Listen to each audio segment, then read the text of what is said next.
시편 136편 1절에서 5절까지. 오늘 본문에서 반복돼서 나오는 게 여호와께 감사하라. 그 인자심이 영원함이로다.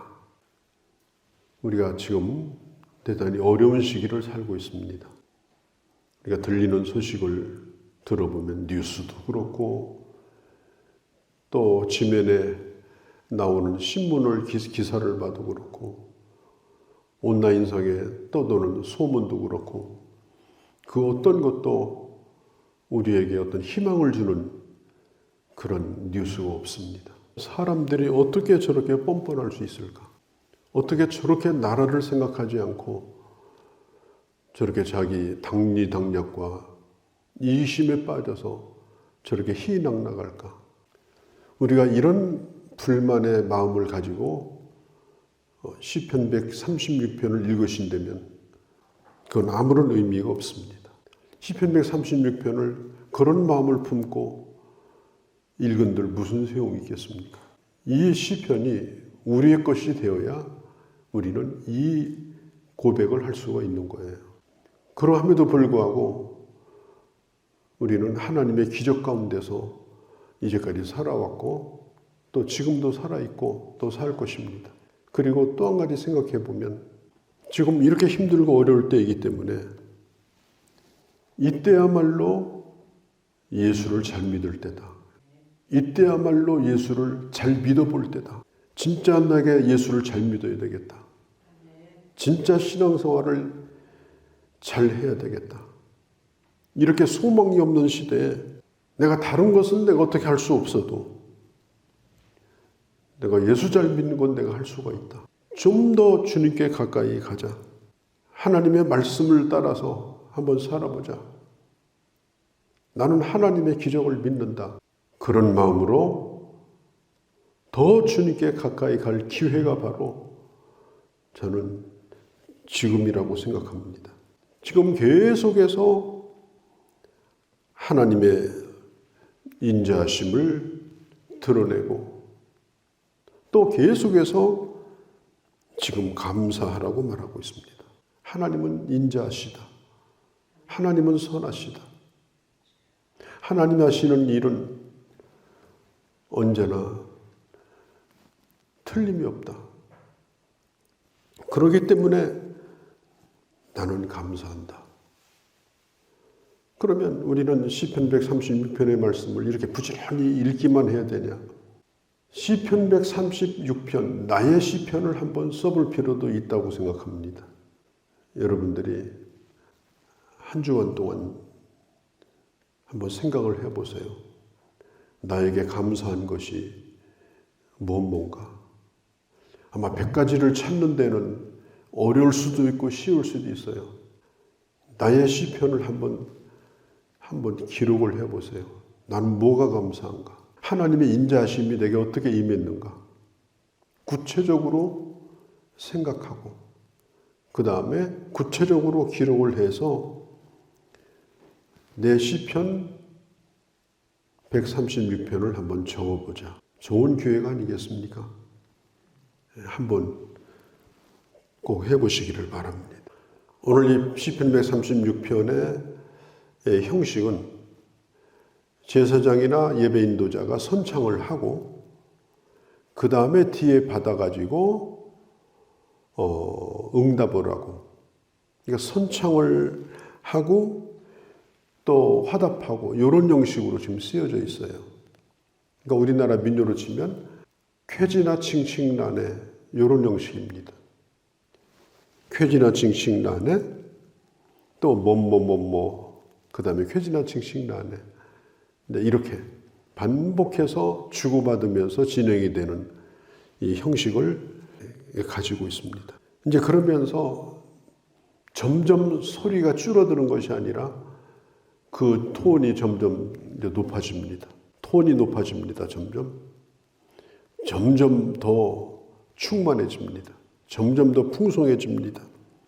그래서 이제 클라이막스에 이르게 되어지고 그리고 하나님 앞에 큰 영광을 돌리는 참 교회가 그러면 좋겠다. 교회가 정말 이런 마음, 이런 예배, 이런 영적인 충만함, 우리가 이런 은혜만 누릴 수 있다면 우리가 이 세상에 뭐가 걱정이 되겠습니까? 무슨 근심이 있겠습니까? 우리가 한번 그런 은혜를 한번 서로 나누고 한번 실천을 해보시기를 바랍니다. 그냥 굳어진 얼굴로 가까이 오면 한 방 먹일 것 같은 그런 모습을 가지고 예배를 참석하고 바람과 함께 사라지고 그렇게 하지 말고 정말 하나님의 은혜를 함께 오늘 받은 은혜를 서로 나누고 다른 거 하지 말고 그게 바로 이 시편 136편이에요. 이게 얼마나 좋습니까? 제가 일일이 다 오늘 이거 열거할 수가 없어요. 2절에 보면은 신들 중에 뛰어나시다 하나님은. 이게 뭐예요? 우리 하나님은 최고의 하나님이시다. 최고의 하나님이시다. 2절 3절에 보면 이 뛰어나다는 말이 2번씩이나 나와요. 하나님은 어떤 분이냐? 뛰어난 분이다. 그냥 좋은 분이 아니다. 그냥 조금 나은 분이 아니다. 하나님은 뛰어나신 분이다. 하나님은 어떤 분이냐? 4절에 기적을 베푸시는 하나님이다. 하나님이 행하시는 일은 참으로 놀랍다. 하나님은 누구와 상의해가지고 이게 될까 안 될까 그런 분이 아니시다. 하나님은 최고의 하나님이시고 모든 것을 자기 주권대로 행하시는 분이다. 5절에 하나님은 하늘을 지으신 분이다. 하늘을. 저는 이 말씀을 묵상하면서요. 사람을 만들어 놓고 하늘을 안 만들었으면 어떻게 되겠어요? 숨은 어떻게 쉬고 삽니까? 하늘을 충분하게 만드셨잖아요. 이 70억의 인구가 숨을 쉬고 살 만큼 하늘을 쳐다보면서도 감사한 거예요. 또 지구로 돌덩이들이 얼마나 많이 날라옵니까? 들어오다가 다 타서 없어지잖아요. 그 쓰레기가 이 지구에 다 떨어지면요. 날마다 온 사방이 다 불덩어리가 될 거예요. 얼마나 이 하늘을 만드신 하나님 앞에 감사한지. 이게 우연히 생긴 게 아니에요. 오늘부터 우리가 하늘을 쳐다보고 심호흡을 할 때마다 감사해야 돼요. 누가서 1장 20절에 보면은 눈에 보이는 것, 그것이 하나님의 신성을 보여주고 있다고 했어요. 눈에 보이는 그 모든 것들이 하나님이 어떤 분인가를 보여준다고 했습니다. 또 땅에 물을 펼치신 하나님 앞에 감사한다. 땅만 만들어 놓으면 어떻게 하시겠어요? 물을 만드셨잖아요. 네? 물을 펼쳐주셨잖아요. 이 땅의 3분의 2가 물로 덮여 있습니다. 얼마나 많은 물고기 생물들이 삽니까? 그렇게 많이 잡아먹었어도 아직도 충분하지 않습니까? 또 물이 드나들면서 갯벌이 생겨가지고 얼마나 많은 그런 생물들이 살고 있습니까? 적당하게 물이 들어오고 나가게 하셨어요. 이게 땅과 이 물의 경계를 정해주셨어요. 그 경계를 안 정해주셨으면 어떻게 되겠어요? 맨날 물에 덮여 살죠. 물난리에 못 이겨서 인간은 살지도 못할 거예요. 일본에서 일어난 쓰나미, 인도네시아에서 일어난 쓰나미 보세요. 물이 잠깐만 많이 돌아도 지옥이 되잖아요. 지옥이. 그러니까 우리는 바다를 쳐다볼 때마다 감사해야 돼요. 하나님, 물이 들어올 만큼 들어오고 나갈 만큼 나가고 그냥 그거 하나만 가지고도 감격해야 돼요. 그렇지 않으면 어떻게 해변가에다가 집을 짓고 살고 바닷가로 휴가는 어떻게 갑니까? 모든 것이 생각해 보면은 하나님의 은혜가 아닌 것이 없어요. 8절에 보면은 빛을 주신 하나님 앞에 감사한다.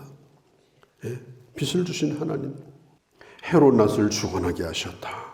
큰 빛을 만드셨어요. 그게 뭐예요? 태양을 하늘에다 걸어 놓으신 거예요. 큰 빛. 이 조명이 보통 조명이 아니에요. 그러니까 매일마다 조명이 바뀌잖아요.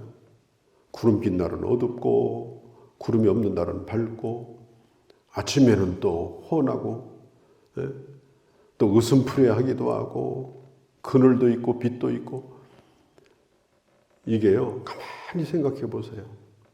우리는 하루 종일 이 빛의 이 축제 속에서 사는 거예요. 빛의 축제. 이 빛의 잔치 속에서 우리는 이걸 누리고 사는 거예요. 우리는 태양을 바라볼 때마다 아유 뜨겁다. 오늘은 몇 돈 올라갈까. 그렇게 생각하지 말고 좀 더 깊이 생각해 보면은 이게 얼마나 놀라운 거예요. 얼마나. 하루도 이 조명이 똑같은 날이 없어요. 저는 이 그림 이렇게 보는 걸 좋아하는데 이 그림 가운데 인상파라는 게 있어요. 인상파.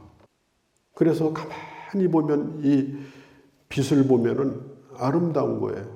빛이 꽃에 비추기 때문에 꽃이 아름답고, 빛이 사람에게 비추기 때문에 사람이 아름다운 거예요.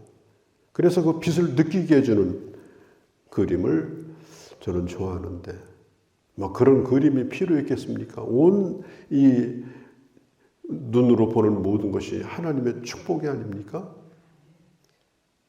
그러니까 우리는 해가 뜨는 순간부터 하나님 앞에 감사해야 돼요. 1000가지, 10,000가지가 넘쳐요. 100가지 만드는 건요, 한나절도 안 걸려요. 한나절도. 가만히 생각해 보세요. 감사할 게 얼마나 많은가. 나에게 뭘 주셨나? 무슨 일 잘 되겠나? 내 애들은 어떻게 됐나? 그걸 뛰어넘어서 감사의 폭을 넓혀 보세요. 10,000가지도 기록할 수 있습니다. 10,000가지도. 이 우주 속에서 가장 아름다운 별이 지구예요. 지구가 왜 아름다운지 아세요? 물이 있기 때문에 아름다워요. 그래서 태양이 비치면 그 물빛이 파랗게 이렇게 반사가 돼가지고 또 공기가 이렇게 두르고 있는 공기층도 나타나고 정말 이 지구는 떨어져서 보면 더 아름다운 거예요. 하나님 앞에 얼마나 감사합니까? 빛을 만드신 하나님. 그리고 10절부터 22절까지는 구원의 하나님. 근데 10절서부터 애굽에서 종살이 하는 데서부터 말씀이 시작되죠. 노예살이를 400년 했습니다. 9가지 재앙에도 꼼짝도 않았던 이 바로가 장자의 재앙에 완전히 넘어가 버립니다. 꼼짝달싹 못하고. 그래서 10절에 애굽의 장자를 치신 이에게 감사하라. 그러면서 이 하나님이 주신 은혜를 여기 기록을 하고 있죠. 종살이하던 민족이 애굽에서 떠나 나올 때 손에 어마어마한 보물을 들고 40년 동안 쓸 만큼 하나님의 성막을 지을 만큼 충분한 금은 보석을 다 가지고 나왔어요. 왜? 빨리 떠나달라고 애굽에서 준 거예요. 그런 기적을 누가 상상이 납니까? 홍해가 갈라져서 그 바로의 군대가 물속에 다 빠지는 걸 누가 상상할 수 있어요? 광야에 나가니까 그 광야를 지배하고 있는 민족이 있었어요. 그들을 어떻게 물리칠 수가 있겠어요? 18절에 보면 유명한 왕들이 있었는데 그들을 다 물리쳤어요. 한 끼도 빠뜨리지 않고 먹을 걸 주셨어요. 마실 걸 주셨어요. 날마다 인도하셨어요. 그것을 내 자신에게 적용을 해보세요. 얼마나 감사한지. 우리가 살아있는 것 자체가 은혜고요. 구원받아서 하나님의 백성으로 사는 게 은혜고 삶 자체가 이게 기적인 겁니다. 그리고 가나안 땅을 하나님은 선물로 주신 거예요. 지치 아니한 집에서 살았어요. 쌓지 아니한 성에 들어가서 살았어요. 그 7 가나안 족속들을 무슨 수로 물리칩니까? 생각할 수도 없는 거예요. 그러니까 하나님은 이 아브라함에게 약속하신 약속을 완벽하게 성취해 주셔가지고 그 가나안을 이스라엘 백성들에게 기업으로 주신 것입니다. 참 재밌는 건 우리 육체에게 먹을 걸 주신 하나님 앞에 감사하라. 우리 먹을 때마다 감사해야 돼. 먹을 때마다. 일용할 양식을 주신 하나님 앞에. 식탁을 대할 때마다 오늘은 뭘 감사할까? 늘 식탁을 대할 때마다 한 10가지 정도 감사하고 그걸 만든 농부들, 그걸 잡은 어부들, 중간에 여기까지 가져오느라고 수고한 성인들, 음식 만드느라고 수고한 분들, 음식 하나를 먹는데도요, 감사가 정말 충만해야 돼요. 먹을 걸 주신 하나님 앞에 감사하라. 우리는 어려운 시대를 살고 있는데 세상하고 똑같이 불평불만으로 채우며 산다면 이건 하나님의 사람이 아니에요. 이때야말로 예수 잘 믿을 때다. 이때야말로 시세말로 본때 있게 신앙생활 잘할 때다. 비록 마스크 쓰고 답답하게 예배도 드리고 또 이런저런 얘기도 듣고 신석장로교회는 왜 주일날 이렇게 사람이 오냐 그런 얘기 한다는 사람도 있는데 이때야말로 정말 하나님을 기쁘시게 할 때다. 이 시편 136편 여러분들이 한번 멋지게 한번 써보시고 정말 하나님 앞에 큰 영광을 멋지게 한번 돌리시고 그렇게 해서 우리의 삶 가운데 하나님의 인자와 감사가 끊이지 않는 이런 하나님의 놀라운 그런 기적을 체험하며 사는 그런 복이 함께 하시기를 바랍니다. 거룩하신 우리 아버지 하나님, 오늘도 시편 136편의 말씀 감사로 시작하여 환경을 뛰어넘는 이 감사의 클라이막스가 우리의 삶 가운데도 있게 하시고 어려운 때에 내가 잘할 수 있는 것은 예수 잘 믿는 거다. 내가 잘할 수 있는 것은 주님을 예배하는 것이다. 내가 잘할 수 있는 것은 기도하는 것이다. 내가 잘할 수 있는 것은 어려움을 뛰어넘는 감사를 할 수 있는 사람이 하나님의 사람임을 보여주며 하나님 앞에 영광을 돌리는 저희가 되도록 은혜 베풀어 주시옵소서. 우리 주 예수님의 이름으로 기도하옵나이다. 아멘.